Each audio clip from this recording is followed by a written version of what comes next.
Hello and welcome to How to Log In. In this video, I'm going to teach you how you can block or unblock someone on Google Chat. So let's go ahead and start the video without wasting any more time. First of all, what you need to do is open Google Chat on your phone. Make sure that you have your account logged in. So if you want to block someone, just go ahead and tap on their profile and you can see block and report. Just go ahead and tap on it. And you can see also report a copy of the last 50 messages to the Google. If you want to enable it, you can do this and click on block. So as you do this person has now been blocked.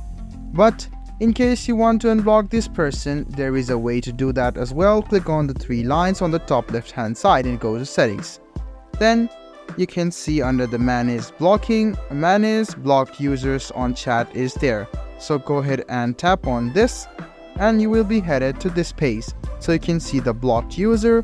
To unblock the user, just go ahead and click on this cross icon and you can go back to your Google Chat and you can see the unblock has been done.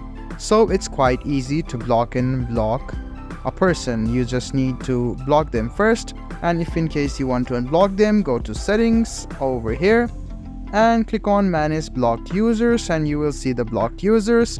Go ahead and click on this cross icon and they will be unblocked immediately. I hope this video about how you can unblock or block someone on Google Chat was helpful for you. If you still have any kind of confusion, please do mention us on the comment section down below. Like the video, subscribe to the channel and do hit the bell button for more. Hope to see you in the next video as well. Until then, goodbye, take care and make sure you enjoy.